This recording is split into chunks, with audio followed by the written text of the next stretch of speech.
Dame i gospodo, moje ime je Edo Mutikaša i dobro mi došli, bolje me našli u emisiju Top Pogodak.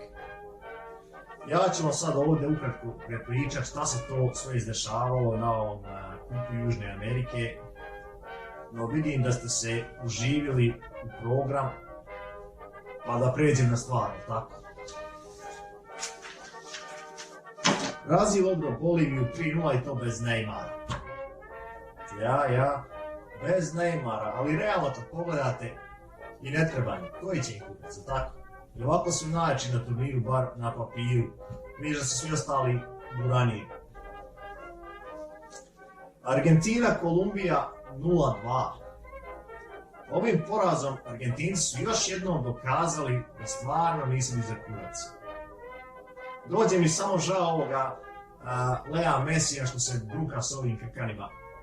Valjda će njem jednom doći iz guzice u glavu da im kaže ljudi maršu 3 pizne materne, neću više se brukam s vama. I čao. Venezuela, Peru, ništa, znači ove bonanije ne treba ni pomijeti, ne znam što se još spomenuo.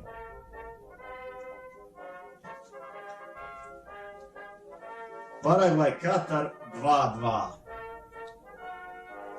Paragvaj vodio 2-0 i usraše se na kraju. Jebem ti fudbala, ti jebem.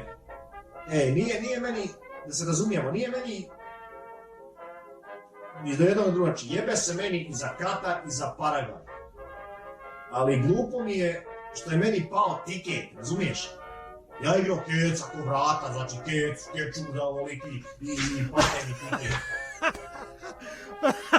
Smiješno ti, jel? Pazi, kamermana smije mi se ubrk. Alo, ba nemoj se smijati, nije mi do smijanja. Meni tiketi padaju, ova se keslači, gledaj ga. Nemoj se ovo smijati, alo! Ljudi, a smiješno ti, jel? A jebem li ti se unutra namati?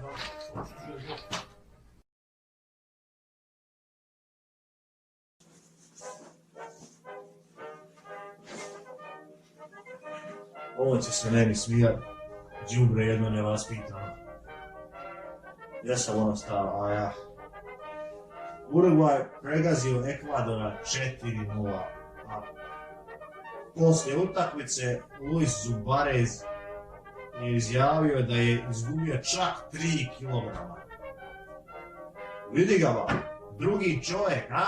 Ne mere se poznat ljudi moji, 3 kg. Ma javi mi se kad skineš 10, pajvanu jedan, 3 kg, ja odem u WC, eto 3 kg manje.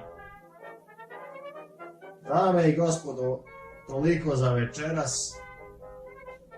Aj sad, čao. Bugije, šetnja, ajmo, cikter.